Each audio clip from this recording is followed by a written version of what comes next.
আল্লাহ রাব্বুল আলামিন বলেন ওয়াত-তিন ওয়াস-সাইতুনি ওয়া তুরি সিনিন ওয়া হাযাল বালাদিল আমিন লাকাদ খালাকনাল কমারা ফি আহসানি তাকওয়িম।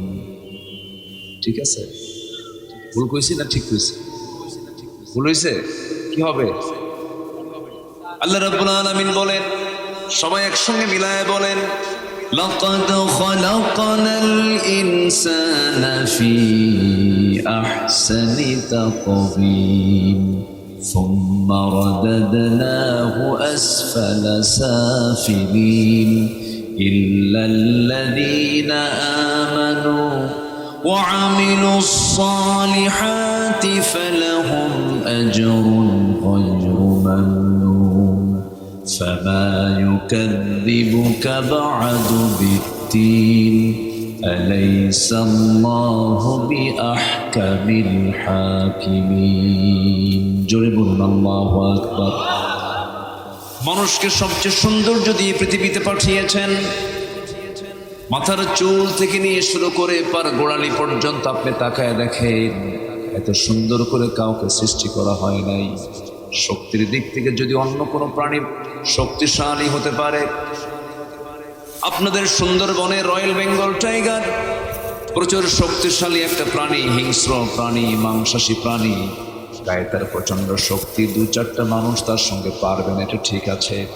কিন্তু সিংহ বলেন, বাঘ বলেন, হাতি বলেন, এই সমস্ত জীবজন্তু যদিও শক্তিতে বড়, কিন্তু আল্লাহ পাক মানুষকে এমন শক্তি দান করেছেন যে পৃথিবীর প্রত্যেকটা প্রাণী পর্যন্ত মানুষের বশ মেনে যায়। যেরকম সুবহানাল্লাহ।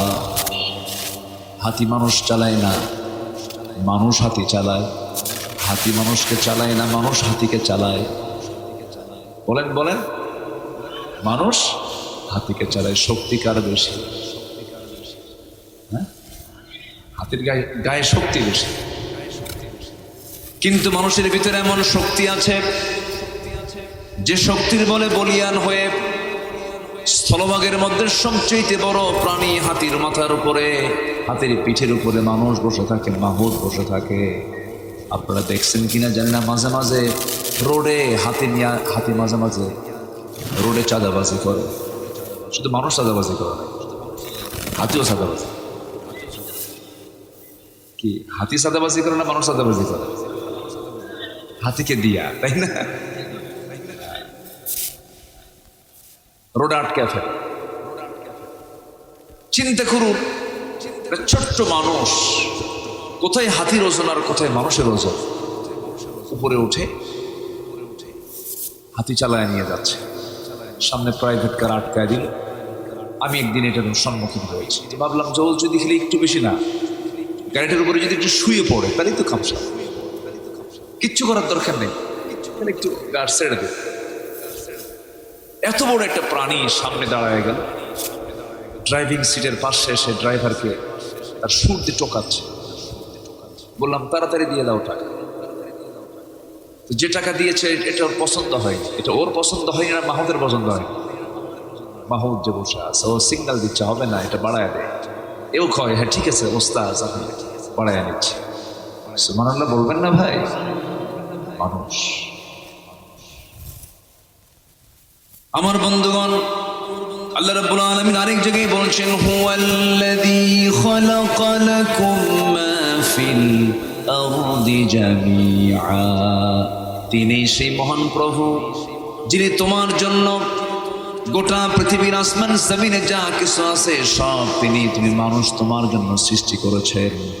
সকল সৃষ্টি তোমার খেদমতে নিয়োজিত থাকবে, আর তোমার দায়িত্ব হলো জবান খুলে আওয়াজ দিয়ে আমার সঙ্গে ঠোঁট মিলিয়ে বলুন, সবাই বলেন আলহামদুলিল্লাহি রাব্বিল আলামিন। সবাই বলুন আলহামদুলিল্লাহি রাব্বিল আলামিন আর রহমানির রহিম মালিকি ইয়াউমিদ্দিন ইয়্যাকা না'বুদু ওয়া ইয়্যাকা নাস্তাঈন ইহদিনাস সিরাতাল মুস্তাকিম সিরাতাল্লাযীনা আন'আমতা আলাইহিম গায়রিল মাগদুবি আলাইহিম ওয়ালাদ-দাল্লিন।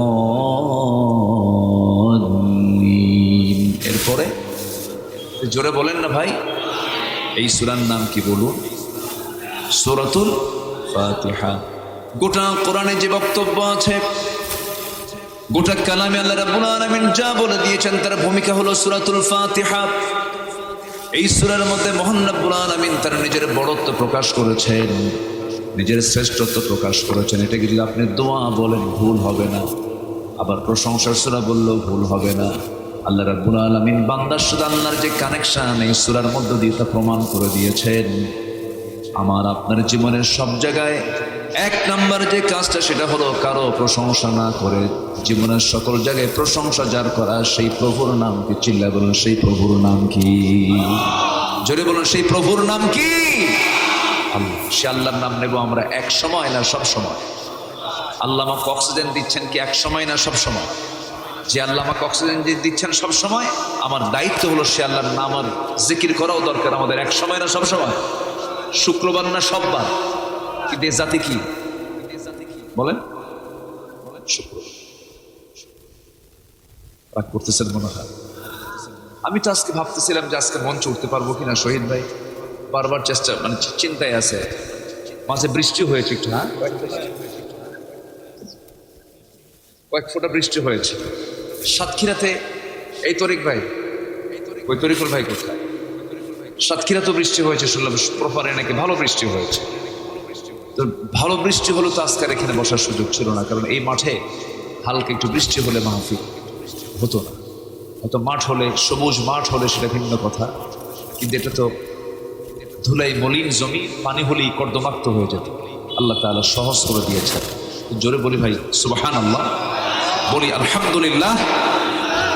বড় কষ্ট হতো, হয়তো আমাদের মনটা খারাপ হয়ে যেত, কিন্তু না। ওয়াল কদরি খাইরিহি ওয়া শাররিহি মিনাল্লাহি তাআলা। যেটাই হোক না কেন বান্দার দায়িত্ব হচ্ছে কখনো আল্লাহর উপরে মনক্ষুণ্ণ হওয়া যাবে না। সন্তান হলেও যা, না হলেও তাই, দিলেও আবার নিলেও কোনো সমস্যা। দেখেন আজ থেকে সমস্যা। আমার দরকার হচ্ছে আমার আল্লাহর সন্তুষ্টি। তাহলে আমরা আল্লাহকে ডাকবো এক সময় না সব সময়? একবার না সববার? একদিন না সব দিন? এক রাত না সব রাত? কিন্তু আমার দেশে কোন রাত? শবে বরাত। আমার দেশে কোন রাত? শবে কদর। কিন্তু সহিহ হাদিসে আসছে যদি কোনো বান্দা যে কোনো রাত্রিতে, যে কোনো রাত, মঙ্গলবার বলা যাবে না, বুধবারও বলা যাবে না, মঙ্গলবার বুধবারের মালিককে চিৎকার বলে বলুন, কে বলে? আল্লাহ তাআলা। মঙ্গল নয়, বুধ নয়, শনি নয়, রবি নয়, শুক্রবার নয়, বৃহস্পতিবার নয়, 7 দিনের যে কোনো দিন, মাসের যে কোনো রাত, যদি কোনো বান্দা যদি 12টার পরে তাহাজ্জুদের সময়ে যদি কোনো বান্দা যদি ওযু বানায়া সিজদায় পড়ে কাঁদতে পারে, মহান রব্বুল আলামিন সেই সময় দুনিয়ার আকাশে এসে বলেন, বান্দার আলা মিন মুস্তাগফিরিন ফাগফির লা, কোন ক্ষমা প্রার্থী আছো, আমি তোমাকে এই সময় তোমার সব গুনাহগুলোকে মাফ করে দেব, ক্ষমা করে দেব। তাহলে কোনো রাত কি মূল্যহীন? কোনো রাতই মূল্যহীন না। আমরা সময়কে কাজে লাগাবো। জোরে বলি ইনশাআল্লাহ, জোরে বলি ইনশাআল্লাহ। রাতের বেলা যদি কোনো বান্দা কাঁদতে পারে, রাতের বেলা যদি কোনো বান্দা যদি চোখের পানি ফেলে যদি আল্লাহকে একবার সন্তুষ্ট করতে পারে, তার জন্য জাহান্নামটা হারাম হয়ে যাবে। যে চোখটি কাঁদে আল্লাহর ভয়ে, দিনের প্রহরায় রাত জেগে কাটে, জানো কি তুমি ওই দুটি চোখ যাবে না কখনো জাহান্নামে। যে চোখটি কাঁদে আল্লাহর ভয়ে, দিনের প্রহরায় রাতে জেগে কাটে, জানো কি তুমি ওই দুটি চোখ যাবে না কখনো জাহান্নামে। কার ভয়ে কাঁদতে হবে? এখন কান্দে যুবকরা কার জন্য? যুবকরা কিছু কয়, কান্দে কিন্তু বালিশ ভিজে শেষ হয়ে যায়, ফোপায়া ফোপায়া কান্দে, ঠিক আছে কি না? কিন্তু এটা লস প্রজেক্ট। এই প্রজেক্ট কি লস? কি প্রজেক্ট? লস। এই কান্নায় কোনো লাভ নাই, সব হেরে যাবে, কিচ্ছু না। এগুলো সব প্রতারণা, মায়া মরিচিকা। সামান্য ক্ষণিকের কিছু টান, কিছু মহাব্বত, কিছু ভালোবাসা, সব দৌড়াবে, সব পালায়। কিন্তু যিনি আমাকে কখনো ছাড়বেন না, যিনি আমাকে কখনো ভুলবেন না, তিনি কে? আমি আল্লাহকে বেশি ভালোবাসি না আল্লাহ আমাকে বেশি ভালোবাসে? বলেন। আল্লাহ আমাকে বেশি ভালোবাসে। কি ভালোবাসেন চিন্তা করেন। আল্লাহর আকাশের নিচে থেকে, আল্লাহর এই জমিনের উপরে থেকে নিষিদ্ধ কাজ, জেনা নিষিদ্ধ কাজ, খুন নিষিদ্ধ কাজ, মাদক নেশা, আল্লাহর জমিনে থেকে আল্লাহর দেওয়া অক্সিজেন নাকের মধ্যে গ্রহণ করে নিয়ে গোটা রাত ধরে একটা পরনারীর সাথে জেনার কাজে লিপ্ত হচ্ছে বান্দা। আর আমার আল্লাহ তাআলা কত বড় ধৈর্যশীল, তার নাকের ডগায় অক্সিজেন সরবরাহ করছে। আল্লাহু আকবার বলবেন না? বলেন তো, কি আমাকে বেশি ভালোবাসেন? বলেন, কি আমাকে বেশি ভালোবাসেন? আল্লাহ আমাকে বেশি ভালোবাসেন। সে আল্লাহর কাছে যদি আমরা প্রিয় বান্দা হতে চাই, ইবাদত করতে হবে। কি করতে হবে বলেন তো? ইবাদত করতে হবে, তার দাসত্ব মেনে নিতে হবে। কিন্তু ইবাদত তো করা হয়, কিন্তু ইবাদত কবুলের জন্য কিছু শর্ত আছে। সেই শর্ত যদি পূরণ না হয়, তাহলে আমার কোনো ইবাদত, কোনো চাওয়া, কোনো নামাজ, কোনো যাকাত, কোনো সালাত, কোনো দান সাদকা, কোনো কিছুই আমার কবুল হবে না। দোয়া কবুলের, ইবাদত কবুলের কিছু শর্ত আছে, সেই শর্তগুলো আমরা পূরণ করব। সেই শর্তগুলো আমি গোটা কোরআন থেকে খুঁজে খুঁজে আমি 10টা শর্ত খুঁজে পেয়েছি। এই 10টা শর্ত যদি কোনো বান্দা পূরণ করতে পারে, সে ব্যক্তি যা চাবে আল্লাহর কাছে আল্লাহ পাক সেই চাওয়াই কবুল করে নেবেন। জোরে বলি সুবহানাল্লাহ। আমি কি একটাও বলেছি? তাহলে শুরু করব, আস্তে আস্তে শুরু করব। শুরু করা যায় তো? জোরে বলি ইনশাআল্লাহ। কয় খিরা এটা? 7 খিরা, 7 সংখ্যা। জাহান্নামের সংখ্যা কয়টা? 7টা। জাহান্নামকে বন্ধ করার জন্য, এই 7টা জাহান্নামের দরজাকে বন্ধ করার জন্য আমাকে আপনাকে কিছু শর্ত পূরণ করে ইবাদত করতে হবে। আমার দেশে কিছু সংখ্যা দিয়ে এলাকার নাম আছে না? সাতক্ষীরার 7, কুড়িগ্রামের 20, ঠিক আছে না? 14 গ্রামের 14, নাকি 14 আছে, 20 আছে, 7ও আছে, আবার 8 গ্রামও আছে, আছে না? আবার ওইদিকে 9 আছে, 9 বেকি আছে, বিভিন্ন সংখ্যা দিয়ে। 12 মাইল আছে, হ্যাঁ, 6 ঘড়ি আছে, 18 মাইল আছে, 12 বাজার আছে, 37 মাইল আছে, 30 মাইলও আছে, সবই আছে, 7 মাইলও আছে। আর আমার হোম টাউন হচ্ছে বগুড়া, সেখানে আবার কয়েক মাথা আছে, 4 মাথা, 3 মাথা, 2 মাথা, 7 মাথা, 6 মাথা, খালি মাথা। আচ্ছা, ওখানে কোনো মানে ধরটর নেই, সব শেখ, সব মাথা, সম্মানিত মানে স্থানের নামের তো কোনো আগাগোড়া নাই। তো আমার 7টা জাহান্নামের দরজা আমরা আমাদের জন্য ক্লোজ করব, তাহলে আমরা সফল হব। জোরে বলি ইনশাআল্লাহ। কি ওপেন করব না ক্লোজ করব? 7টা জাহান্নামের দরজাকে ওপেন করে ফেলবো না ক্লোজ করে ফেলবো? ক্লোজ, ক্লোজ, বন্ধ করতে হবে। ওপেন করলে তো দেখায় না, আগুন এসে তা গায়ে লাগবে। বড় ভয়ঙ্কর জাহান্নামের আগুন। জাহান্নাম থেকে বাঁচতে হবে, সবচেয়ে বড় চ্যালেঞ্জ এটাই। জাহান্নাম থেকে বাঁচার জন্য আমাকে আপনাকে চেষ্টা করতে হবে। জাহান্নামে যাওয়ার কারণগুলো খুঁজে খুঁজে বের করে সেই জাহান্নামের কাজগুলো নিজের জীবন থেকে মাইনাস করতে হবে। মনোযোগ দিয়ে কথাগুলো শুনুন আমার বন্ধুগণ। আল্লাহ রাব্বুল আলামিন সূরা মুদ্দাসসিরের ভিতরে বলছেন, মা সালাকাকুম ফি সাকার ক্বালু লাম নাকু মিনাল মুসাল্লিন ওয়া লাম নাকু নুতঈমুল মিসকিন না নাখুদু মা'আল খাইদিন ওয়া কুন্না নুকাযযিবু বিয়াউমিদ্দিন হাত্তা আতানাল ইয়াকিন فما تنفعهم شفاعة الشافعين জোরে বলুন আল্লাহু আকবার। ও দোজখবাসী, আজকে তোমরা দোজখে কেন? দোজখে যাওয়ার কারণ কি? দোজখবাসী বলবে, জাহান্নামবাসী বলবে, আমরা 4টা কাজ করে আসি নাই, 4টা অপকর্মের সঙ্গে আমরা জড়িত ছিলাম, সেই জন্য আজকে আমরা দোজখে, জাহান্নামে। এর মধ্যে 1 নম্বর কারণ হলো আজান শুনেছি, কানে আজান পৌঁছেছে, কিন্তু আজান শোনার পরেও আমরা আল্লাহর ঘর মসজিদে যাই নাই, নামাজ পড়ি নাই। এমন লোক তো বাংলাদেশে খুঁজে পাওয়া যাবে না। আছে? বাস এই দেশে কি এমন লোক আছে যে নামাজ আজান শোনার সঙ্গে সঙ্গে মসজিদে যায় না? এমন লোক আছে? কম না বেশি? বলেন কম না বেশি? তাহলে এই যে বেনামাজির সংখ্যা আমার দেশে 90%, 95%, 95% লোক নামাজ পড়ে না। এই সমস্যা কি এলাকার সমস্যা না জাতীয় সমস্যা? আর এই জাতীয় সমস্যা দূর করার জন্য কি ব্যক্তিগত উদ্যোগ দরকার না জাতীয় উদ্যোগ দরকার? জাতীয় উদ্যোগ কি নিয়েছে কেউ পর্যন্ত? কথা বললি তাই যে আমাদের এইদিকে চলে গেলে আবার কিছু লোক অসন্তুষ্ট হয়, হুজুর আপনি এইদিকে যাচ্ছেন কেন, রাজনীতি করছেন কেন? মানে রাজনীতি ওদের পৈতৃক সম্পত্তি, ওরা করবে আর আমরা শুধু চেয়ে থেকে দেখব।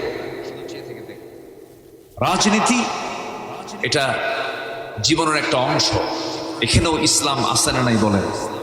আসতে বলবেন না, আছে না নাই?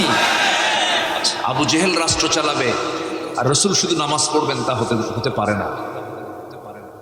আলেমরা শুধু মাদ্রাসা চালাবে আর মসজিদ চালাবে, আর চোর বাটপাররা দেশ চালায়া, অর্থনীতির চাকা চালায়া সব টাকা লোপাট করে বাইরে পাচার করবে, এটার নাম ইসলাম নয়। বহু সুযোগ দিয়েছি আমরা, তবে আমার বিশ্বাস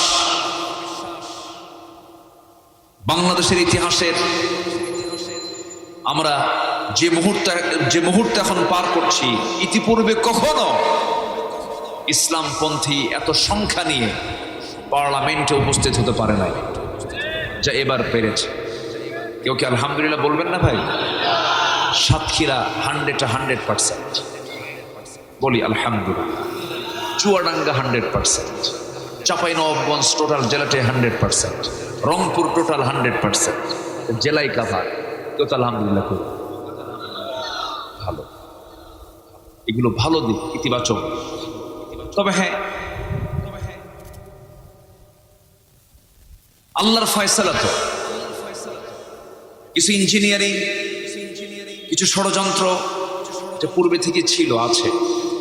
তবে কোন ষড়যন্ত্র টিকবে না, ইসলাম বিজয়ী হবে। আমি আপনি থাকি আর না থাকি, ইসলাম বিজয়ী হবে। জোরে বলি ইনশাআল্লাহ। তাহলে নামাজ না পড়া, 95% লোক আমার দেশে নামাজ পড়ে না, এটা সমস্যা, জাতীয় সমস্যা। এই জাতীয় সমস্যা জাহান্নাম থেকে বাঁচার জন্য এটা কত বড় একটা সমস্যা। এই নামাজের ব্যাপারে জাতীয় কোনো উদ্যোগ এ পর্যন্ত জাতীয় কোনো নেতা নেয় নাই। কি বলেন? জাতীয় নেতারা জাতীয় নেতার পরিচয় দিয়ে এই জাতিকে জাহান্নাম থেকে বাঁচার জন্য জাতীয় কোনো উদ্যোগ, এই নামাজের মতো একটা উদ্যোগ তারা এ পর্যন্ত গ্রহণ করে নাই। ব্যক্তিগত জীবনেও তারা নামাজ পড়ে কিনা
ডাকাত দলের সব সদস্যের চোখে পানি চলে এসেছে। হারে, এই যে রাত বিরাতে কষ্ট করে রিস্ক নিয়ে ডাকাতি করে সন্তানদের মুখে খাবার দেওয়ার জন্য, কিছু টাকা পয়সা কামাই করার জন্য, অথচ এইগুলো সন্তানটা আমার সন্তানগুলোর সন্তান, আর এই সন্তানটার সামনে আমাদের সামনে দেখতে পাচ্ছি এটাও তো একজন সন্তান, একজন মা বাবার সন্তান। এই সন্তান শিখলো কি, আর আমার সন্তানদেরকে আমরা শিখাচ্ছি কি? চোখের পানি মুছতে মুছতে ওই ডাকাতির পথ ছেড়ে দিয়ে সত্তর আল্লাহওয়ালা হয়ে গেল। জোরে কোন সুবহানাল্লাহ। সত্যবাদী। কখনো বাচ্চাদেরকে মিথ্যা শেখাবেন না, ঠকবাজি শেখাবেন না। আমার বন্ধুগণ, বড় ইমাম ছিলেন, বড় একজন হাদিস বিশারদ ছিলেন, বড় একজন হাদিস বেত্তা ছিলেন, যার নামে বড় গ্রন্থ, 1 নম্বর হাদিস গ্রন্থ বুখারীর নামকরণ করা হয়েছে। বুখারী কিন্তু একজন ব্যক্তির নাম, আবু আব্দুল্লাহ মুহাম্মদ ইবনে ইসমাইল আল জুফি আল বুখারী। বুখারা এলাকায় তার জন্ম ছিল, রাশিয়ার বুখারা। সেই ইমাম বুখারীর নামে এই হাদিস গ্রন্থের নামকরণ করা হয়েছে। এই বেচারি হাদিস যখন সংগ্রহ করতে যেতেন, আগে হাদিসটা নেওয়ার আগে যার কাছে হাদিসটা আছে তার চরিত্র আগে দেখতেন, তার সত্যবাদী তাকে লক্ষ্য করে দেখতেন। একটা লোকের কাছে হাদিস আছে, তিনি গেছেন তার কাছে হাদিস সংগ্রহ করার জন্য। হাদিস সংগ্রহ করতে গিয়ে তিনি তার স্বভাব চরিত্রগুলো লক্ষ্য করলেন। মাঠ থেকে ছাগলগুলো নিয়ে আসতেছিলেন। মাঠ থেকে যখন ছাগলগুলো নিয়ে আসে, ছাগলগুলো আসতে চাচ্ছে না। ছাগলের মুখে গাছের পাতা একবার দেয়, আবার টান দেয়, আবার দেয়, আবার টান দেয়। ছাগলকে খাওয়াচ্ছে না, বারবার তাকে লোভ দেখায় তাকে বাড়ির দিকে নিয়ে আসতেছে। ইমাম বুখারী মনে মনে ভাবলেন, যেই লোকটা একটা অবলা জন্তুর মুখ থেকে খাবার একবার টান দেয়, আবার আগায় দেয়, এই লোকটা তো প্রতারক, এই লোকটা তো ঠকানোর মতো প্রবণতা তার মধ্যে আছে। শুধুমাত্র এই স্বভাবটা থাকার কারণে তার কাছ থেকে তিনি সেই হাদিসটাই গ্রহণ করলেন না। আল্লাহু আকবার বলা যাবে না? সরল হতে হবে, মুনাফিকতা রাখা যাবে না, মিথ্যা কথা বলা যাবে না, ওয়াদা ভঙ্গ করা যাবে না, হিংসা নিজের ভিতরে লালন করা যাবে না। হিংসাত্মক মন হলে পরে আপনার কোনো দোয়া আল্লাহর দরবারে কবুল হবে না। শবে বরাত বলেন, শবে কদর বলেন, রমজান মাস বলেন, শেষ রাত বলেন, সেজদায় পড়ে পড়ে কাঁদতে কাঁদতে যদি আপনার চোখের পানিও ফুরে যায়, হিংসার মন নিয়ে আপনি যা চাবেন সেই আল্লাহর দরবারে কোনো দোয়া মঞ্জুর হবে না। হিংসা করার মতো মানুষ তো সাক্ষীর আগুর দাড়ি কোথাও নাই। হিংসা আছে। একটা হাদিস বলি আপনাকে, একটু মনোযোগ দিয়ে কথাগুলো শোনেন। আমার নবীজি এক সাহাবীকে দেখে বললেন, এই সাহাবী জান্নাতি। প্রথম দিন বললেন, আবার দ্বিতীয় দিন আবার দেখা হলো, আবার বললেন, ও সাহাবীরা তোমরা জেনে রাখো এই সাহাবী জান্নাতি। আবার তৃতীয় দিন আবার দেখা হলো, আর রাসূল বলছেন, ও সাহাবীরা জেনে রাখো এই সাহাবী জান্নাতি। আল্লাহু আকবার বলেন। কয়দিন বললেন? 3 দিন বলে ফেললেন। সঙ্গে সঙ্গে সাহাবীদের মধ্যে কৌতূহল জাগলো, এই সাহাবীকে রাসূল 3টা দিন কেন বললেন জান্নাতি জান্নাতি? সবচেয়ে বেশি কৌতূহল জাগলো হলো ওমর ফারুক রাদিয়াল্লাহু আনহুর ভিতরে। তিনি সোজা ওই সাহাবীকে ফলো করে তার বাড়ি পর্যন্ত চলে গেলেন। 2-3 দিন তার সঙ্গে সময় কাটালেন, সঙ্গ দিলেন।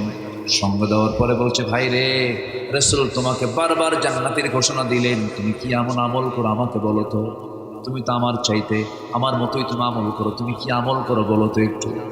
এবার সেই সাহাবী কাঁদতে কাঁদতে বলছেন, ভাই ওমর, আমার আমলের মধ্যে কোনো স্বতন্ত্র দিক তেমন কিছু নাই, আপনার মধ্যেও যা আমার মধ্যেও তাই। তবে আমার একটা স্বভাব হলো, আমার হৃদয়ে আমি কোনো হিংসা রাখি না। প্রত্যেক রাত্রে আমি যখন ঘুমাতে যাই, ঘুমানোর পূর্বে সারাদিন যত ব্যক্তির সঙ্গে আমার যত মন কষাকষি হয়েছে, মন ধরাধরি হয়েছে, কোনো রাগারাগি হয়েছে, হয়তো কারোর সঙ্গে কোনো প্রকার কথা কাটাকাটি হয়েছে, কেউ আমাকে কষ্ট দিলে, রাতের বেলা যখন আমি ঘুমাতে যাই, মরতে যাচ্ছি, তাজা তো নাও হতে পারি, আর তো নাও উঠতে পারি ঘুম থেকে। ঘুমে যাওয়ার আগে আমি আমার দিল থেকে সবার প্রতি আমার সমস্ত হিংসা রাগ সব কিছু আমার দিল থেকে সাফ করে এরপরে ঘুমায় পড়ি। যেরকম সুবহানাল্লাহ। ওমর ফারুক তাকে জড়িয়ে ধরে বলছেন, ভাই তোমার এই আচরণটার জন্য, তোমার এই উদারতার জন্য আল্লাহ রাব্বুল আলামিনের প্রিয় হাবিব তোমাকে জান্নাতি বলেছেন। আল্লাহু আকবার বলেন। কি হৃদয়ে কি হিংসা জড়ো রাখবো না উদারতা করবো বলেন? হিংসা না উদারতা? উদারতা, মাফ করে দেওয়ার চিন্তা মাথার মধ্যে বেশি করে রাখবো। জিদ রাখা যাবে না, হিংসা রাখা যাবে না। হিংসা সমস্ত আমলকে শেষ করে দেয়, নিজের শরীরকে নষ্ট করে ফেলে। হিংসুক আমরা হব না। জোরে বলি ইনশাআল্লাহ। আর জোরে বলি ইনশাআল্লাহ। ইয়াকুম বিল হাসাদ ফাইনাল হাসাদ ইয়াকুলুল হাসানাত কামা তাকুলুন নারুল হাতাব। এই সমস্ত আচরণ থেকে নিজেকে সংযত রাখবো। জোরে বলি ইনশাআল্লাহ। আমার বন্ধুগণ, মুনাফিকি করা যাবে না। মুনাফিক বড় জটিল সমস্যা। যুগে যুগে মুনাফিক পৃথিবীতে ছিল।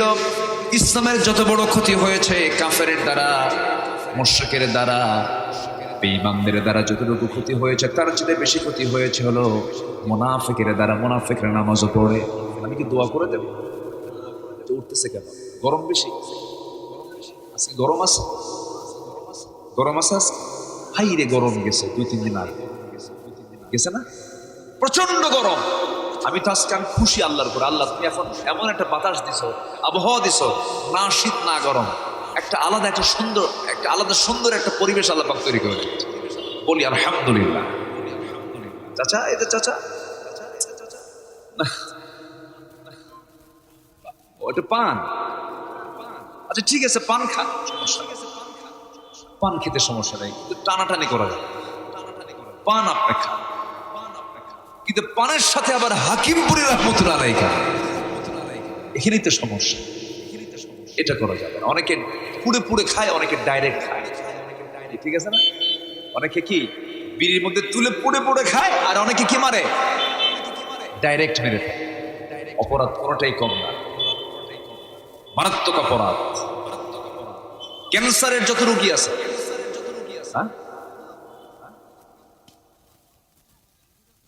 আমি তো কোনো বাদ দেইনি কাউকে। হুজুর খাইছে তো কি দোষ হবে না? দেখছেন হুজুরে দেয় দেন। আমি তো কাউকে বাদ দিইনি তো। হুজুর খাক আর খেজুর খাক, আর যেই খাক না কেন, যে খাবে সেই দোষী, ঠিক কিনা? প্রশ্ন, তামাক খাওয়া জায়েজ না না জায়েজ? আমাকে যদি কেউ প্রশ্ন করে, এই প্রশ্নের জবাবকে আমি ঠিক মতো দিতে পারবো না, ক্যান্সার হসপিটাল দিতে পারবে? বলেন, বলেন কে ভালো করে দিবে? বলেন। উত্তম উত্তরটা আসবে হচ্ছে ক্যান্সার হসপিটাল থেকে। ক্যান্সার হসপিটালের যে কোনো ডাক্তারকে বলেন এই ক্যান্সারের কারণটা কি, কত পার্সেন্ট রোগী আপনার এখানে আসে ক্যান্সারের রোগী, কি কারণ? প্রত্যেকটা ক্যান্সার হসপিটালের ডাক্তাররা বলবে 80% রোগী আসে হলো তামাকের কারণে তাদের ক্যান্সার হয়েছে। তাহলে এখন বলেন, এই তামাক সেবন করা, তামাক খাওয়া, এটা কি কোনোদিন বৈধ কাজ হতে পারে? বৈধ কাজ হতে পারে? ক্লিয়ার হিসাব। ফতুয়া তো এটা আমাদের না, ফতুয়া ডাক্তারদের। মারাত্মক কথা। আমি যে কোন পেশা ফেলাই দিলাম আপনার, রাগ করলেন নাকি আপনারা? তাহলে মুনাফিকরা ইসলামের সবচাইতে ছোট দুশমন না বড় দুশমন? বড় দুশমন। ইবাদত কবুল করতে হলে, ইবাদত কবুল হতে হলে সেই মুনাফিকতা বাদ দিতে হবে। আমার নবী যে গোটা জীবনে সবচেয়ে বেশি ক্ষতি, আমার নবী সবচেয়ে বেশি কষ্ট পেয়েছেন মুনাফিকদের দ্বারা। মুনাফিকদের আমার নবী যে সবচেয়ে বেশি আক্রান্ত হয়েছেন। আমার নবীর জীবদ্দশায় একজন মুনাফিক দুনিয়া থেকে বিদায় নিল। মুনাফিকদের জন্য দোয়াও কবুল হয় না। মুনাফিকরা নিজেরা দোয়া করলে সেই দোয়াও কবুল হয় না। আবার মুনাফিকের পক্ষে আপনি দোয়া করবেন, সেই দোয়াও কবুল করবেন না, যিনি তিনি আমার কে? মুনাফিক ওয়ালা তাকুম আলা কবরিহি, এমনকি আল্লাহ পাক বলেছেন মুনাফিকদের কবরের পাশেও তোমরা দাঁড়াও। মুনাফিকদের কবরের পাশে তোমরা দাঁড়াবা। এত জঘন্য চরিত্র হচ্ছে মুনাফিক। চিন্তা করা যায়? হাজার সহস্র যুবক রাস্তায় নেমে জীবন দিয়ে দিচ্ছে। জুলাইয়ের কথা মনে আছে আপনাদের? মনে আছে না নাই? মনে আছে না নাই? জীবন দিয়ে। এখন তার সংখ্যা নিয়ে বাজে কথা বলা হয়, তাদের শাহাদত নিয়ে বাজে কথা বলা হয়, অথচ কালকে কথা বললো কি, আজকে তাদের কথা কি? এগুলো কি ইমানদারদের লক্ষণ? বড় ভয়ঙ্কর আচরণ। আমার দেশের মানুষ বুক দেখায়, আবার পিঠ দেখাতেও ভয় পায়। সম্মানিত ভাই, এই আচরণগুলো থাকা যাবে না। আমার নবীজি খুব কষ্ট পেয়েছেন মুনাফিকদের দ্বারা বেশি। আবার রাসূলের দয়াটা ছিল অত্যন্ত বেশি। তো এক মুনাফিক মারা গেল। মুনাফিক মারা যাওয়ার পর তার একটা ছেলে ছিলেন, তিনি সাহাবী ছিলেন। নবীর কাছে এসে বলছেন, হুজুর আমি জানি আমার আব্বা খুবই খারাপ মানুষ, আমার বাপ তো। হুজুর আপনার কাছে একটা আর্জি, আমার কি আপনার জুব্বা একটা দিবেন? কেন, কি করবো? আমার আব্বার গায়ে একটু কাফনের কাপড় হিসেবে বরকত মনে করে আপনার জুব্বাটা আমি একটু পড়াতে চাচ্ছি। রাসূল মানা করলেন না। রাসূল ভাবলেন আমার সাহাবী, ওকে কেমনে মানা করে? আমার নবীজি করলেন কি, ভিতর থেকে একটা জুব্বা নিয়ে এসে বললেন, যাও তোমার আব্বার গায়ে লাগায় নিয়ে চলে গেছে। বাপকে গোসল করায় দিছে মুনাফিক বাপ। সাহাবীটা ভালো ছিলেন, গোসল করায় দিয়ে নবীজির ব্যবহৃত বরকতের জুব্বাটা তার গায়ে লাগায় দিয়েছেন। কিছুক্ষণ পরে সে বলছে, হুজুর আরেকটা আপনার কাছে প্রস্তাবনা নিয়ে আসছি। হুজুর দয়া করে আমার এই কথা শুনবেন নাকি? কি বলবা বলো হুজুর, দয়া করে আপনি আমার কথা ফেলবেন না। আমার আব্বার জানাজা আপনি একটু আসতে হবে, আপনি একটু দয়া করে আমার আব্বার জানাজায় আসবেন। আমি জানি আমার বাবা জঘন্য মানুষ ছিলেন, কিন্তু আমার জন্মদানকারী বাবা বারবার এরকম করে চেষ্টা করে মাফের জন্য আল্লাহর কাছে বারবার প্রার্থনা করছিলেন। জন্মদানকারী বাপ তো। এবার রাসূল বলছেন, সাহাবী তুমি আমার খুব প্রিয় সাহাবী, তুমি যেহেতু বলছো আমি কেমন করে মানা করি, যাও তোমার বাবার জানাজা আমি হাজির হব, তুমি চলে যাও। এবার তিনি রওনা দিলেন। রওনা দিয়ে সবার সামনে দাঁড়ালেন। জানাজায় তিনি দাঁড়ায় গেছেন। জানাজার ইমামতি আমার নবীর সামনে কেউ তো ইমাম হওয়ার কোনো সুযোগ। আমার নবীজি কখনো মুসল্লি ছিলেন না। আমার নবীর সামনে নামাজ পড়ানোর মতো যোগ্যতা পৃথিবীর কারো আছে নাকি বলেন? কারো তো নাই। আমার নবীজি জানাজায় দাঁড়ায় গেলেন।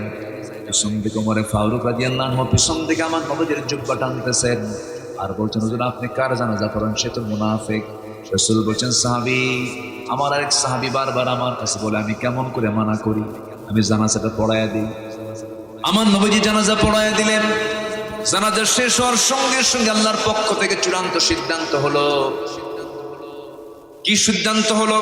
৭০ মাররাতান, হে রাসূল আপনি যদি ওই মুনাফিকের জন্য যদি আপনি ৭০ বারের যদি আপনি ৭০ বারেরও বেশি বার যদি আপনি মাফ চান, সেই মুনাফিকের পক্ষের কোনো দোয়া আমি আল্লাহ রাব্বুল আলামিন কবুল করব না।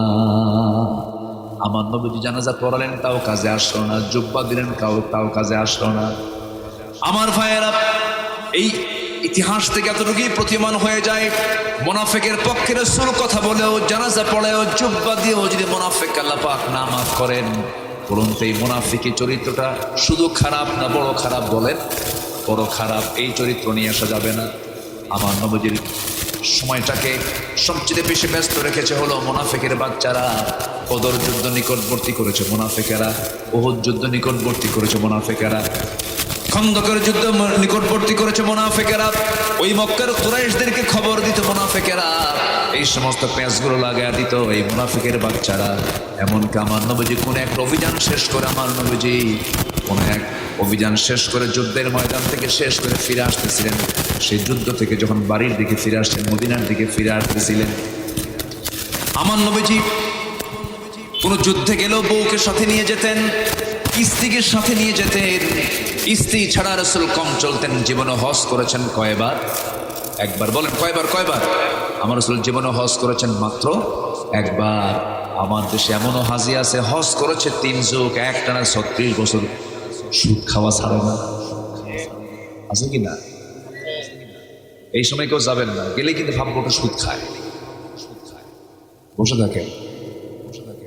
আমাকে উঠায় দিয়েছেন খুব দেরি করে, এত দেরিতে ওয়াজ করলে ওয়াজ হয়।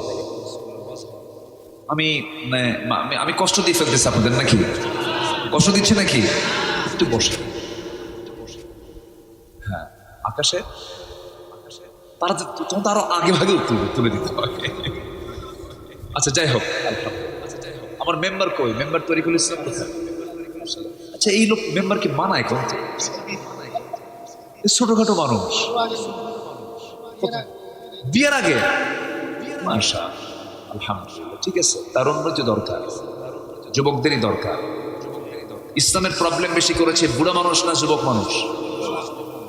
ইসলামের বিপক্ষে অবস্থান করেছে বুড়া মানুষ না যুবক মানুষ?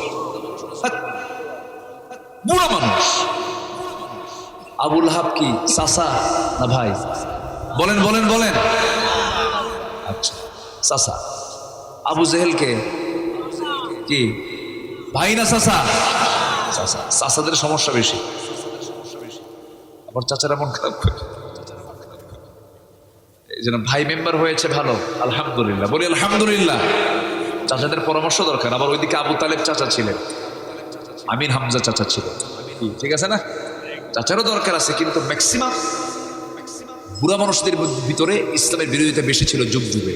কিন্তু যুবকরা দ্রুত গতিতে সামনের দিকে অগ্রগামী হয়ে চেঞ্জ করে দিয়েছে, ইসলামের বিজয় ছিনিয়ে এনেছে। যেমন করে আমার দেশে স্বৈরাচার পতনের জন্য বুড়া চাচারা পারে নাই, আমরা পারি নাই, যুবকরা পেরেছে, বাপ পারে নাই, সন্তানরা পেরেছে, ঠিক কিনা? খুব ভালো আসলাম, অত্যন্ত আপ্যায়ন ব্যবহার, আমার খুব মার্জিত। আল্লাহ তুমি তাকে কবুল করো। নামাজ পড়েন তো নাকি? দেখেন এই তো কাম সারছে, তাহলে ভালো কইলাম কেন? এই তো বলে মুশকিল হয়ে গেল। নামাজ যদি না পড়ে একটা ভোট দিবেন নাকি? কে রাজি আছেন আপনারা? কি ঠিক আছে না? বেনামাজির সমর্থন, বেনামাজিকে সমর্থন দেওয়া যাবে? নামাজ পড়তে হবে। আর বাদ দিবেন? উনি ওয়াদা করছে কিন্তু আর বাদ দেবে না। আপনাদের নামাজ পড়ার দরকার নেই। কষ্ট পাচ্ছেন নাকি আপনারা? নামাজ পড়তে হবে। সবচেয়ে বড় অপরাধ হচ্ছে নামাজ না পড়া। এবং মুনাফিকরা কিন্তু নামাজ পড়ে, ওরা জোহর পড়ে, আসর পড়ে, মাগরিব পড়ে, এসব পড়তে পারে, কিন্তু মুনাফিকরা কখনো ফজর পড়তে পারে। এরকম এই গ্রামের তো এরকম মানে ফজর নামাজ বাদ দেওয়ার মতো কোনো লোক আছে? আছে কি মুনাফিক কি মানে বলেন নামাজ বাদ দেওয়ার মতো লোক আছে? মুনাফিকের কি অভাব আছে? অভাব। মুনাফিককে চেনার লক্ষণ হলো কোন নামাজে যায় না, কোন নামাজে যায় না, কম শব্দ মানে আপনাকে কষ্ট দিয়ে ফেলতেছে, কিন্তু বাস্তব কথা তো হাদিস, এটা কথাগুলো শুনতে হবে। তাহলে আমাদের কোন নামাজ তো বাদ দেওয়া যাবেই না। বিশেষত কোন নামাজ বাদ দেওয়া যাবে না বলেন? ফজরকে কন্টিনিউ করতেই হবে। রাসূল বলেন যার উপরে নামাজ ফরজ মসজিদে আসে না, আমার মনে হয় আমি ওই বাড়ি থেকে আগুন ধরায় দিই, আগুন ধরায় দিই। আমি রাসূল কত কত উদার ছিলেন, কত নরম ছিলেন আমার রাসূল। সেই রাসূলের মুখ থেকে বের হলো যার উপরে নামাজ ফরজ মসজিদে আসে না, আমার ইচ্ছে হয় ওই বাড়ি থেকে আমি নিজের রাসূল আগুন ধরায় দিই। আগুন ধরায় দিতাম যদি ওই বাড়িতে নারী আর শিশু যদি না থাকে। চিন্তা করা যায় কত গুরুত্ব মসজিদে নামাজের, গুরুত্ব কতটুকু। সবাই কি নামাজ পড়তে রাজি আছেন ভাই? কারা কারা 5 ওয়াক্ত নামাজ পড়বেন দেখি হাত তুলে দেখান দেখি। জোরে বলি ইয়া আল্লাহ, আমাদেরকে 5 ওয়াক্ত সালাত আদায় করার তৌফিক তুমি আল্লাহ দিয়া দাও। জোরে বলি আমিন, আরো জোরে আমিন, আরো জোরে আমিন। আল্লাহ কবুল করুন আজকের ফজরটা যেন মসজিদে মুসল্লিতে ভরপুর হয়ে যায়। আল্লাহ কবুল করুন, জোরে বলি আমিন। তাহলে তো মাহফিল সাকসেস। আমার মেম্বার ভাই জীবনে আর নামাজ ছাড়বে না, কি ঠিক আছে না? ইনশাআল্লাহ আমরা কেউ নামাজ ছাড়বো না। আল্লাহ কবুল করুন। মুনাফিকরা নামাজ পড়তে পারে না, ফজর নামাজ পড়তে পারে না। মুনাফিকদের কিছু লক্ষণ আছে, ওয়াদা ভঙ্গ করে, মিথ্যা কথা বলে, ওজনে কম দেয়, সামনে একরকম কথা বলে, পিছনে আরেক রকম কথা বলে, আবার মুখ থেকে যখন সারতে না পারে মার নাম ধরে, বাবার নাম ধরে গালি দেয়। এই সমস্ত আচরণগুলো যার মধ্যে পাওয়া যাবে সে হচ্ছে টাটকা মুনাফিক। জোরে কোন নাউযুবিল্লাহ। বাসি না টাটকা? টাটকা মুনাফিক। বলেছেন মুহাম্মদ সাল্লাল্লাহু আলাইহি ওয়াসাল্লাম এই সমস্ত নেচারগুলো নিয়ে আসা যাবে না। আমার বন্ধুগণ, আমার নবীজি যে কোনো জায়গায় গিয়েছেন বউকে সাথে নিয়ে চলে গেছেন। রাসূল জীবনে হজ করেছেন একবার মাত্র, কিন্তু সে একবারের সফরে আমার রাসূল একা যান নাই, তার স্ত্রীকে সাথে নিয়ে গেছেন, আম্মা জান আয়েশা সিদ্দিকের সাথে নিয়ে চলে গেছেন। তাহলে হজে বউকে সাথে নিয়ে যাওয়া কি বলেন? কেউ কিছু কয় না।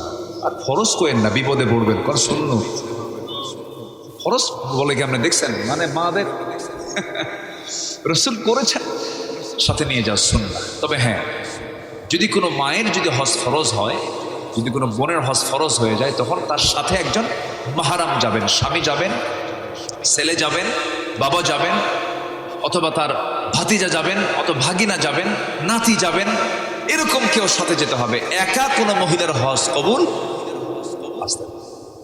হজ কবুল হবে না। কি মাস চলে এখন? জিলকদ। কিসের মৌসুম এখন বলেন? হজের মৌসুম না? একটু তো কথা আসতে হবে। তাহলে হজ কবুল হওয়ার জন্য মহিলা একা গেলে কি হজ হবে? একা গেলে হজ হবে, সাথে একজন পুরুষকে সাথে যেতে হবে। আমার নবীজি জীবনে একবার হজ করেছেন। আম্মা জান আয়েশা সিদ্দিকা বলেন তিনি একবার হজ করেছেন, সে একবার হজের সফরের সাথে আমি ছিলাম। কিন্তু আমার দেশের বুড়ো চাচারা কোনোদিন বুড়ির সাথে নিয়ে যায়। আমার মায়েদের খুব আক্ষেপ, মাদের খুব কষ্ট, হুজুর বুড়া যায় কিন্তু আমি বুড়ি আমার সাথে নিয়ে যায়। আল্লাহ তুমি প্রত্যেক বুড়াকে বুড়ির উপরে দয়া দরদ বাড়াইয়া দাও, একসাথে হজ করার তৌফিক দিয়ে দাও। আমার মায়ের আজকে খুব খুশি, হুজুর ভালো করে কর, আমার বুড়া কথা শোনে না, সাথে নিয়ে যাবো, এটা সুন্নাহ। আম্মা জান আয়েশা সিদ্দিকা বলেন আমার নবীজি যখন ইহরামের কাপড় পরবেন, সাদা কাপড়, ওই যে সাদা কাপড় আছে না, ইহরামের কাপড় যখন পরবেন, আমার নবীজি করলেন কি, আমার নবীজি ইহরামের কাপড় পরার আগে ইহরামের নিয়ত বাঁধার আগে আমার সঙ্গে সহবাস করলেন। সহবাস করার পরে তার মেন্টাল স্যাটিসফ্যাকশন চলে আসলো, ফরজ গোসল করে নিলেন। হজের 5টা দিন, এই 5টা দিন তিনি হজের কার্যক্রম চালাবেন, তার আগে তিনি আমার সঙ্গে সহবাস করলেন। কেন করলেন? মেন্টাল স্যাটিসফ্যাকশনের জন্য। মানবিক চাহিদা থাকতেই পারে, কোনো ফিতনা যেন না আসতে পারে, সেই জন্য আল্লাহ রাব্বুল আলামিনের পিয়ার হাবিবকে দিয়ে এই সুন্নাহটা জারি রাখালেন। আমার বন্ধুগণ, হজের সফর আমার রাসূল সব কিছু শিখাইয়া দিয়েছেন। এই প্রসঙ্গটা আসলো কেন? আমার নবীজি পরিবারকে সাথে নিয়ে সবসময় চলতেন। উহুদ যুদ্ধের মতো কণ্টকাকীর্ণ একটা ময়দানে, যুদ্ধের ময়দানে তিনি রাসূল তার স্ত্রীকে ঘরে না রেখে সঙ্গে সঙ্গে যুদ্ধে নিয়ে চলে গেছেন। আমার নবীজি আম্মা জান আয়েশা সিদ্দিকা কোন এক অভিযানে নিয়ে গেলেন। অভিযান থেকে ফেরার পথে রাসূল সাহাবে কেরামকে নিয়ে যখন রওনা দিয়েছেন, মদিনায় যখন যাবেন, ঘোষণা করলেন সাহাবীরা শোনো, আমরা তো এখন মদিনার দিকে ফিরতেছি, ফেরার পথে কেউ না কেউ রাস্তায় বাদ পড়ে যেতে পারে, কেউ কেউ রাস্তায় পিছনে যেতে পারে। একজন সাহাবীকে বলছেন, সাফওয়ান নামে একজন সাহাবীকে ডাক দিয়ে বলছেন, সাফওয়ান তুমি এদিকে আসো, তোমাকে একটা দায়িত্ব দেব। কি দায়িত্ব? তুমি সবার পরে, তুমি এই কাফেলার পিছনে সবার পিছনে থাকবে, আমরা সবাই আগায় আগে আসবে। যদি কেউ হঠাৎ করে যদি কেউ বাদ পড়ে যায়, বাদ পড়া সাহাবীকে সঙ্গে করে নিয়ে তুমি মদিনা পর্যন্ত পৌঁছায় দিবে, এটা তোমার দায়িত্ব, তুমি সবার পরে পরে আসবা। ইয়া রাসূলুল্লাহ, ঠিক আছে আমি তাই দায়িত্ব পালন করব। কিন্তু কোন সাহাবী পিছিয়ে পড়লেন না, কোন সাহাবী বাদ পড়লেন না। বাদ পড়ে গেছেন মিসেস মুহাম্মদ সাল্লাল্লাহু আলাইহি ওয়াসাল্লাম। আম্মা জান আয়েশা সিদ্দিকা তিনি নিজেই বাদ পড়ে গেছেন। তিনি বাদ পড়লেন কেমনে? তিনি ছিলেন উটনির পিঠে, উটের পিঠে তিনি ছিলেন। উটের পিঠে হাওদা ছিল, পালকি ছিল। তিনি হঠাৎ করে বলে ফেললেন, আমাকে নামায় দাও। কেন? প্রকৃতির চাপ এসেছে, পেশাবের চাপ এসেছে, আমাকে আড়ালে যেতে হবে। প্রকৃতির কাজ সারার জন্য তাকে উটের পিঠ থেকে নামায় দেওয়া হলো। হাওদা থেকে নেমে, উটের পিঠ থেকে নেমে তিনি আড়ালে চলে গেলেন। আসতে তার একটু দেরি হয়ে গেল। তিনি এত চিকন ছিলেন যে উটের দায়িত্বে যে সাহাবী ছিলেন, তিনি ভাবছেন মনে হয় আম্মা জান আয়েশা সিদ্দিকা হাওদার মধ্যে উঠে গেছেন, পালকির মধ্যে উঠে গেছেন। আস্তে করে উটের পিঠে সে হাওদাটা রেখে দিয়া আবার তারা রওনা দিয়েছে। এইদিকে আম্মা জান আয়েশা সিদ্দিকা একটু পরে এসে দেখেন কেউ নাই, সব চলে গেছে, কেউ তার সাথে নাই, কিন্তু কোনো সঙ্গে সাথী নাই। সঙ্গে সঙ্গে তিনি করলেন কি, আয়াত না, সেই সময় পর্দার আয়াতটা নাজিল ছিল। সঙ্গে সঙ্গে করলেন কি, তিনি হতাশ হলেন না, ভয়ও পেলেন না। আল্লাহ ফয়সালা করে দিবেন, চাদর মুড়ি দিয়ে পর্দার নিয়ম রক্ষা করে তিনি একটা জায়গায় বসে পড়লেন। দায়িত্বপ্রাপ্ত সাহাবী সবার শেষে আসতেছিলেন, ঘোড়ার পিঠে চড়ে আসতেছিলেন। দেখতে পেলেন কে যেন সামনে কাপড় দিয়ে মুড়ায় বসে আছে। দূর থেকে দেখতে চিনতে পারলেন না, কাছাকাছি যখন আসলেন চিনতে পারলেন। আম্মা জান আয়েশা সিদ্দিকা, এটা মনে হয়। সালাম বিনিময় করেন, হ্যাঁ আমি আয়েশা। সঙ্গে সঙ্গে আমার নবীজির দায়িত্বপ্রাপ্ত সাহাবী সাফওয়ান রাদিয়াল্লাহু আনহু বলছেন, আম্মা জান আপনি কোনো টেনশন করবেন না। নবীর স্ত্রীরা আমাদের কি বলেন, বলেন মা, বলেন, আমাদের আম্মা, আমাদের মায়ের মতো। সঙ্গে সঙ্গে সাহাবী বলছেন, আম্মা জান আপনি কোনো টেনশন করবেন না, কোনো টেনশন আপনার করতে হবে না, রাসূল তো দায়িত্ব দিয়েছেন। রাতের আধারে করলেন কি, ঘোড়ার পিঠে চড়াইয়া ওই পরিবেশের কারণে প্রয়োজনের পরিপ্রেক্ষিতে তাকে সঙ্গে করে নিয়ে অত্যন্ত সম্মানের সাথে, অত্যন্ত যত্নের সাথে আমার নবীজির স্ত্রী আম্মা জান আয়েশা সিদ্দিকাকে সঙ্গে করে নিয়ে মদিনায় পৌঁছায়, নবীর ঘরে পৌঁছায় দিলেন। কিন্তু এই কথাগুলো চলে গেছে হলো মুনাফিকদের কানে। মুনাফিকরা তালকে তিল বানায় না, তিলকে তাল বানায়। বলেন বলেন বলেন, কি তিলকে তাল বানায়? এমনকি তিলও লাগে না, তিল নাই, তাই কি হয়ে গেছে? তাল হয়ে গেছে। তারা করলো কি? আমার নবীজি স্ত্রী আম্মা জান আয়েশা সিদ্দিকার যে রাতের সফর ছিল, সাফওয়ানের সঙ্গে একজন পরনারী পরপুরুষ সাহাবীর সাথে তার যে সফরটা হয়েছিল, রাতের আধারের সফরটা হয়েছিল, কোনো কিছুই হয় নাই। শুধু রাতের সফরটা কেন হলো? এই সামান্য ইস্যুকে কেন্দ্র করে গোটা মদিনার সমস্ত মিডিয়াতে তারা টপ নিউজ করে ফেললো, আপডেট নিউজ করে ফেললো, ব্রেকিং নিউজ করে ফেললো। তোমরা কি জানো গত রাত্রে আয়েশা সিদ্দিকা একজন পরপুরুষের সঙ্গে গোটা রাত সফর করেছে? আয়েশার চরিত্র ঠিক না, আয়েশার চরিত্র নষ্ট হয়ে গেছে।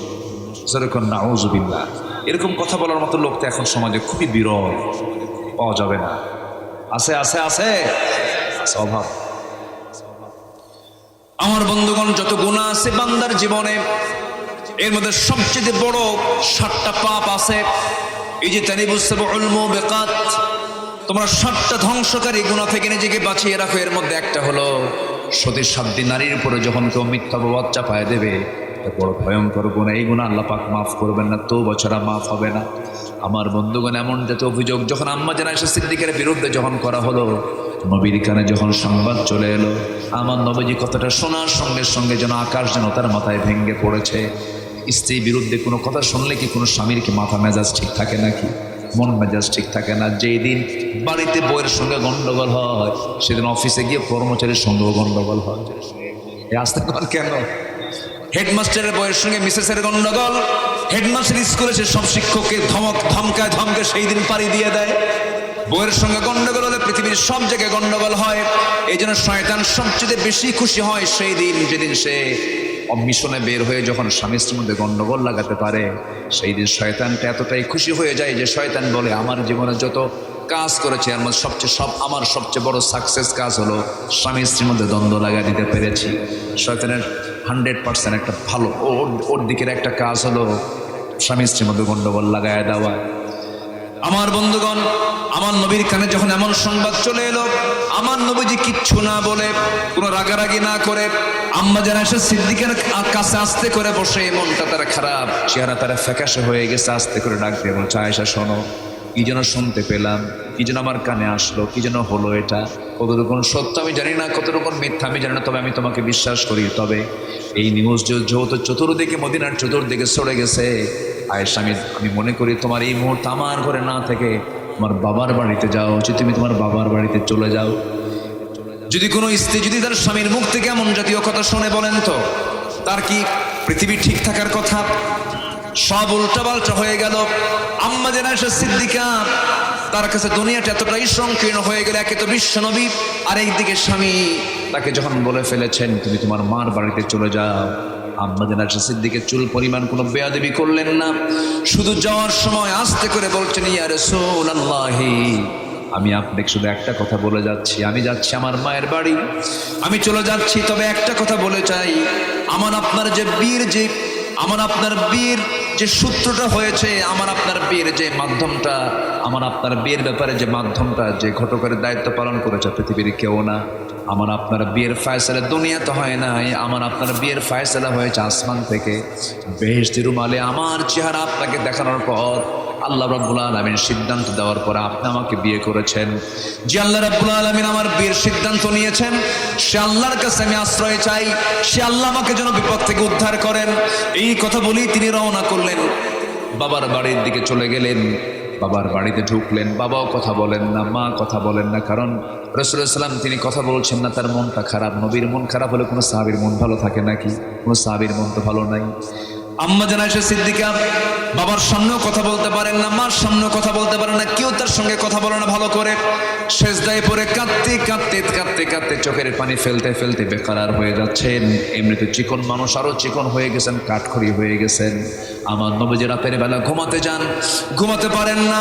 রাতের বেলা আমার নবীজি হাতটা একটু হাতের ছোঁয়া লাগায় দেন, আয়েশা বুঝি আছে, আয়েশা নাই, বুকটা খান খান হয়ে যায়। আমার নবীজির সেজদায় পড়ে পড়ে কাঁদেন, নবীজির চোখ বেয়ে বেয়ে টপ টপ করে পানি পড়ে। আয়েশাও কাঁদেন, নবীও কাঁদেন, সাহাবীরাও কাঁদেন। আর মুনাফিকরা কি করে? মুনাফিকরা কি করে? হাসে। মুনাফিকরা পেঁচ লাগায়া দিয়েছে। আমার বন্ধুগণ, আমার নবীজি আল্লাহর দরবারে প্রার্থনা করছেন, আম্মা জান আয়েশা সিদ্দিকাও প্রার্থনা করছেন। এক পর্যায়ে আল্লাহর দরবার থেকে চূড়ান্ত সিদ্ধান্ত হয়ে গেছে, আয়াত নাজিল হয়ে গেছে, ইন্নাল্লাযীনা জাউ বিল ইফকি উসবাতুম মিনকুম।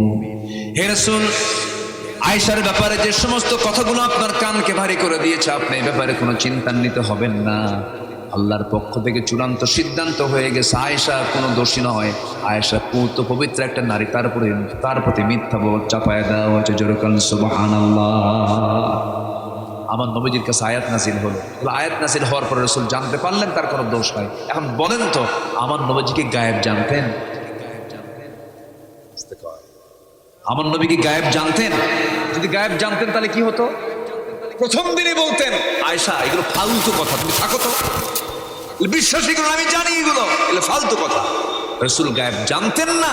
ইফকের ঘটনা হচ্ছে তার সবচাইতে বড় প্রমাণ, ঠিক কিনা বলেন? আর আমার দেশের পীর কেবলারা গায়েব জানে। দরবারে যায়, বাবা ও বাবা, বাচ্চা কি হবে? আমার কপালে কি বাচ্চা কাচ্চা আছে? 18 বছর যাবৎ বাচ্চা নাই। বাবা করে কি জানেন? চোখ বন্ধ করে থাকে, দরবারে চোখ বন্ধ করে থাকে আর হ হ হ করে। চোখ বন্ধ করে 10 মিনিট থাকার পরে হঠাৎ করে একটা আওয়াজ হয়, যা। ছেলে অথবা মেয়ে, এগুলো কিচ্ছু না, ভণ্ডামি। 1.5 হাতের লাঠির পেটন খাইলে সব ভণ্ডামি দূর হয়ে যাবে, ঠিক কিনা? গায়েবের মালিক কে? বলেন, গায়েব কে জানেন? আল্লাহ। গায়েব পৃথিবীর কেউ জানে, এমনকি রাসূলও জানেন। আলিমুল গায়বি ওয়াশ শাহাদা। সমস্ত গায়েবের মালিক হচ্ছেন কে? বলেন, কে কে কে? আল্লাহ। আম্মা জান আয়েশা সিদ্দিকা বলেন, আল্লাহ পাক আমাকে 9টি কারণে বিশেষ শ্রেষ্ঠত্ব দান করেছে। আমি 9টা কারণে অন্যান্য স্ত্রীদের চাইতে আমি শ্রেষ্ঠ। আল্লাহু আকবার বলেন। নাম্বার 1, আমি একমাত্র আমার নবীর জীবনের কুমারী স্ত্রী ছিলাম। আমার নবীর যত স্ত্রী ছিলেন সব ছিলেন বিবাহিতা। প্রথম স্ত্রী আম্মা জান খাদিজা ছিলেন আমার নবীজির জীবনে প্রথম স্ত্রী। রাসূল ছিলেন 4th হাজব্যান্ড। 4 নম্বর স্বামী ছিলেন মুহাম্মদ সাল্লাল্লাহু আলাইহি ওয়াসাল্লাম। 3 স্বামী ইন্তেকাল করার পর 4th নম্বর স্বামী ছিলেন মুহাম্মদ সাল্লাল্লাহু আলাইহি ওয়াসাল্লাম। এবং এটাও জেনে রাখেন যে তার চাইতে 15 বছরের বড় আম্মা জান খাদিজার মৃত্যু হয়েছে 24 বছর পর। এই 24 বছরে আল্লাহ পাক তার গর্ভে দিয়েছেন 4টা মেয়ে সন্তান এবং 3টা ছেলের সন্তান। 3টা ছেলের সন্তানই মারা যায় আর 4টা ছেলের সন্তান পৃথিবীতে বেঁচে থাকেন। সব সন্তান শুধু ওই আম্মা জান খাদিজার গর্ভেই ছিল, আর কোনো স্ত্রী গর্ভে কোনো সন্তান আসে নাই। এবং এই 24 বছর আমার নবীজি দ্বিতীয় কোনো বিবাহ করেন নাই, আল্লাহ তাকে বিবাহ করার অনুমতিও দেন নাই। আর বাকি ওনার ইন্তেকালের পরে যে বিয়েগুলো করেছেন সম্পূর্ণ হুকুম এসেছে কার পক্ষ থেকে? আসতে কার পক্ষ থেকে? আল্লাহর পক্ষ। এই ইতিহাসটা জানা দরকার সবার। তাছাড়া এটা নিয়ে অনেকে নাটক করে। কথা কি বুঝতেছেন? নাস্তিকরা কয় রাসূল ছিল নারী পিপাসু। যেরকম নাউজুবিল্লাহ, ইতিহাস জানে না। আচ্ছা বলেন তো, 25 বছরের যুবক 40 বছরের একজন মহিলার সঙ্গে ঘর সংসার করেছেন, 25 বছর দ্বিতীয় কোনো বিবাহ করেন নাই। বলেন তো এর মধ্যে কি কোনো গন্ধ আছে এরকম? আচ্ছা, আম্মা জান আয়েশা সিদ্দিকাকে এত অল্প বয়সে 13 বছর বয়সে তাকে স্ত্রী বানায়া ঘরে নিয়ে আসলেন কেন? কেন উদ্দেশ্য? কি উদ্দেশ্য ছিল? 1 নম্বর উদ্দেশ্য ছিল আল্লাহ তাআলার হুকুম ছিল। আম্মা জান আয়েশা সিদ্দিকা ছিলেন 6 লক্ষ হাদিসের হাফেজা। আমার রাসূল বলেছেন, দিনের আলোতে যা কিছু করি সাহাবীরা সব আমার উম্মতকে জানিয়ে দাও, সবাইকে জানিয়ে দাও, বিশ্ববাসীকে জানিয়ে দাও। আমার স্ত্রীরা রাতের আধারে যা কিছু করি তাও তোমরা জানিয়ে দাও। তাহলে ঘরের ভিতরেও আমল আছে না নাই? বলেন, ঘরের ভিতরকার তথ্য কি পুরুষ সাহাবীরা দিতে পারবেন না? স্ত্রীদের দরকার আছে, স্ত্রীর দরকার আছে। এই জন্য আল্লাহ পাক তাকে বিয়ে করার ইঙ্গিত দিয়েছেন। তো কি সুবহানাল্লাহ বলা যাবে না ভাই? আম্মা জান আয়েশা বলেন, 9টা কারণ আমি শ্রেষ্ঠ। নাম্বার 1, আমি একমাত্র কুমারী। নাম্বার 2, 9 বছর বয়সে বিয়ে হয়েছে, 13 বছরে বধূ হয়ে নবীর ঘরে পদার্পণ করেছি। আমি আয়েশা নিজে জিব্রাইলকে নিজের চোখে দেখতে পেয়েছি। আমি নিজেকে গর্বিত মনে করি। আমি যে বিছানায় শুয়ে থাকতাম নবীজির সঙ্গে একই চাদরের নিচে ওই সময় ওহী নাজিল হতো। আমি থাকতে ওহী নাজিল হতো। সুবহানাল্লাহ বলবেন না? আমি আয়েশা, আমি নিজেকে গর্বিত মনে করি। আল্লাহ পাক আমাকে শ্রেষ্ঠতা দান করেছেন।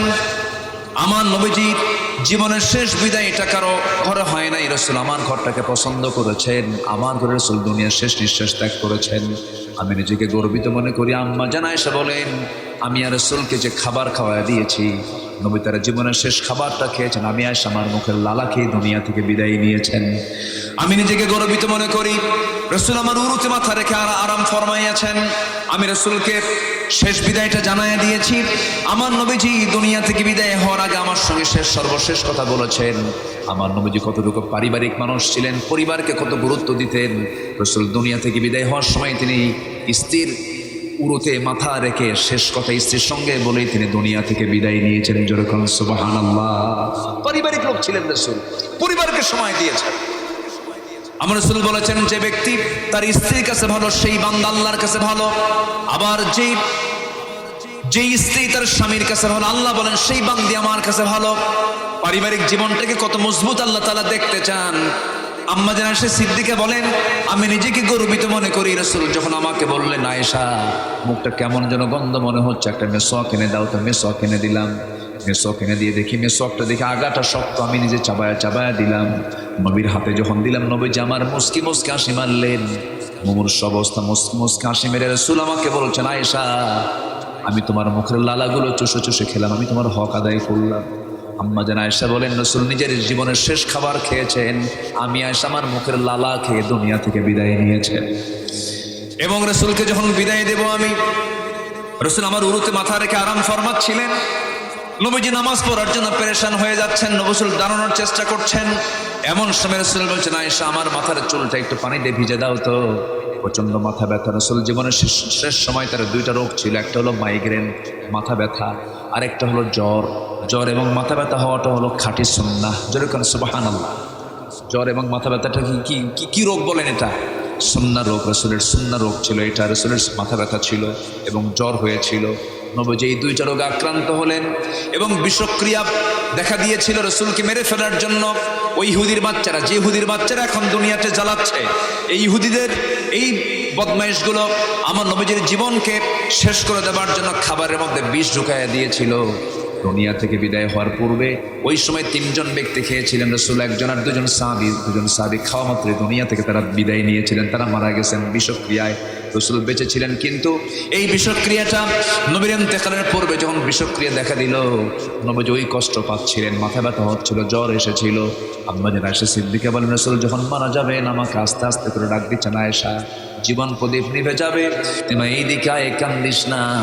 কানের মধ্যে মুখ ঢোকায় বলছেন, আমি মরে যাব, আমার মরার পর তুই প্রথম মরে যাবি, কবরের জিন্দেগিতে তোর সঙ্গে আমার প্রথম সাক্ষাৎ হয়ে যাবে, ফাতিমা যা। ফাতিমাকে বিদায় দিলেন। নবীজি পরিবারকে এত গুরুত্ব দিতেন, মেয়েদেরকে এত দাম দিতেন। আমার নবীজি ফাতিমাকে বিদায় দিয়া আমার নবীজি এবার বলছে, ও আয়েশা আমি দুনিয়া থেকে বিদায় নিচ্ছি, আমি আমার উম্মতকে দারুণ ভালোবাসি, উম্মতের জন্য সারা জীবন কেঁদেছি, এখনো কাঁদতেছি। আমার উম্মতকে একটা কথা বলে দিবা, আমার উম্মতরা যেন কখনো 5 ওয়াক্ত নামাজ না ছেড়ে দেয়। আমার উম্মতকে নামাজের কথা বলবা।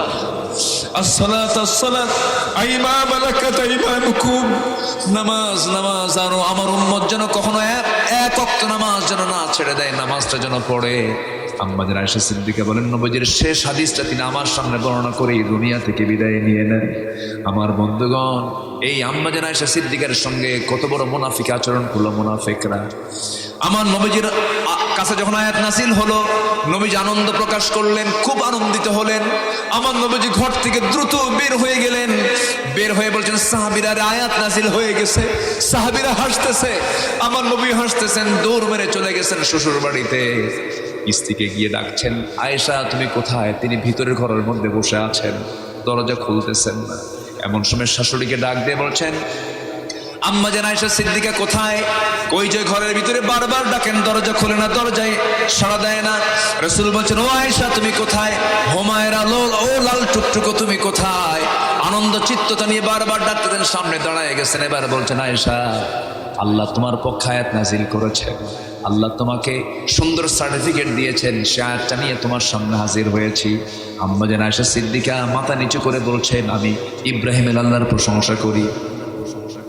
কার প্রশংসা করি? কার আল্লাহ?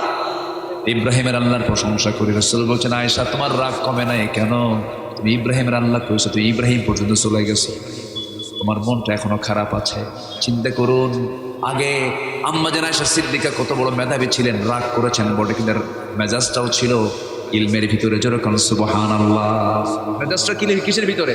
ইলমের ভিতরে, জ্ঞানের মধ্যে। কি সুন্দর করে হেকমাপূর্ণ একটা রাগ যা আছে, তার একটু যে মনক্ষুণ্ণতা আছে, একটু যে মানে আবেগ তাড়িত হয়ে বলে ফেললেন যে আমি ইব্রাহিমের আল্লাহর প্রশংসা করি। রাসূল বলছেন, হুমায়রা, আয়েশা, আমি টের পেয়েছি তুমি আমার প্রতি একটু তুমি মানে অনুরাগ নিয়ে আছো, বুঝতে পেরেছি তুমি সরাসরি ইব্রাহিমের আল্লাহর পরে চলে গেছো। আলহামদুলিল্লাহ বলবেন না? রাগারাগি হলেও মাত্রাতিরিক্ত কোনো শব্দ চয়ন মুখ থেকে বের করা যাবে না। স্বামী স্ত্রীর মধ্যে দ্বন্দ্ব থাকতে পারে, কিন্তু শব্দ চয়নে খুব সাবধান থাকতে হবে। সে আপনার সম্পদ, আপনি তার সম্পদ। সে আপনার পোশাক, আপনি তার পোশাক। সে আপনার সম্মান, আপনি তার সম্মান। এখানে সম্মান হানিকর কোনো আচরণ করা যাবে না। আপনার শক্তি গায়ে একটু বেশি চটথাপ্পড় মারলেন না, এ কোনো সমাধান নয়। আপনার শক্তি, আপনার মেয়েদের মুখের কথার পরিমাণটা একটু বেশি, আপনি বেশি কথা বলে তাকে ছোট করলেন, এটাও করা যাবে না। এর মধ্যে ভারসাম্য বজায় রাখতে হুকুম করেছেন যিনি, তিনি আমার কে? আল্লাহ পাক সবাইকে বোঝার তৌফিক দান করুন। জোরে বলি আল্লাহুম্মা আমিন। সময় যে কেমনে আজকে চলে গেল আমি বুঝলাম, বহুত সময় চলে গেছে। যতটুকু হয়েছে বলি আলহামদুলিল্লাহ। অনেক রাত হয়েছে, বলে ফেলি আলহামদুলিল্লাহ। আগামীতে মাহফিল হোক, সবাই চান না? আপনারা সবাই চান না? আমার মেম্বার ভাই তরিক ভাই কি মন খারাপ করছেন? আচ্ছা যাক, আলহামদুলিল্লাহ। সবাই বসেন, আমরা কি উঠবো না? এই যে ভাই বসেন। যে সময় মানুষ আসে মাহফিলে, সেই সময়টাই আজকে মানে বৃষ্টির সময় ছিল। একটা আকাশ থেকে একটা বৃষ্টির একটা ভাব ছিল। মানুষ যে সময় আসবে মাহফিলে, সেই সময় এই বাধাটার সম্মুখীন হয়েছে। এই জন্য মানুষ অনেকে আসতে পারেন নাই, দ্বিধাদ্বন্দ্বে পড়েছিলেন যে কি হয়, যাব কিনা। মানুষ তো একটু আকাশের। আর গতকালকে আমরা দোয়া করবো, দোয়ার মধ্যে আমরা এই দোয়াটাও করব। গতকালকে গোটা দেশে 29 জন আল্লাহর গোলাম বজ্রপাতে শাহাদত বরণ করেছে। বলবো, যদি ইমানে হালতটা হয় তাদের মৃত্যুটা হবে কি? শহীদ হবে। যারা শুক্রবারে মারা যায়, যারা কি বলে আগুনে পড়ে মারা যায়, বজ্রপাতে মারা যায়, পানিতে পড়ে মারা যায়, পেটের রোগে মারা যায়, সই হাদিসের বর্ণনা, আল্লাহ পাক তাদেরকে শহীদের মর্যাদা দিয়ে দেন। যে এই বজ্রপাতের ভিতরে আকাশ যদি একটু ডাকাডাকি করে, সেই সময় মানুষ একটু ইতস্তবোধ হয় যে যাবো কি যাবো না। এবং সরকারের নির্দেশনা কিন্তু আসছে এই সময়, এই বজ্রপাতের সময়, বৈশাখের সময় ঘর থেকে বের হবেন না, এই হবেন না, কোনো আওয়াজ পেলে বের হবেন না। তো যারা আসেন নাই তারা গুনাহগার না, তারা ভালোই আছেন, আলহামদুলিল্লাহ, সমস্যা নেই। যারা আসছেন তারাও ভালো, আলহামদুলিল্লাহ। আমরা এখন দোয়ার দিকে যাবো। আমরা চাইবো কার কাছে বলেন তো? আমরা আল্লাহর কাছে চাইবো। সবাই বলি সুবহানাকাল্লাহুম্মা ওয়া বিহামদিকা আশহাদু আল্লা ইলাহা ইল্লা আনতা আস্তাগফিরুকা ওয়া আতুবু ইলাইকা। জি, আমাকে এই প্রসঙ্গ, আমি তো হিংসার ব্যাপারে কথা বলেছি, হয়তো আলোচনা হয়তো এরকম ভাবে হয়তো শোনা গভীরভাবে হয়নি, আমি ইঙ্গিত দিয়েছি। ভাই ভাইয়ের যে সম্পর্ক, আচ্ছা বলেন তো, কোর্টে মামলা কাদের বিষয়? বলেন বলেন বলেন। এবং সম্পদ বন্টন হয় কাদের মাঝে? ভাই, এদের মাঝেই তো হয়। সম্পদের বন্টন নিয়ে তারপর বিভিন্ন কারণে ভাই ভাই একটা দ্বন্দ্ব হয়। কিন্তু পৃথিবীর সবচেয়ে সুমধুর সম্পর্ক কিন্তু এই ভাই বোনের সম্পর্কটা। আমরা চেষ্টা করবো এটাকে সুন্দর রাখার জন্য। মেম্বার তো প্রায় প্রায় বিচার করে, বুঝলেন, গন্ডগোল হয়।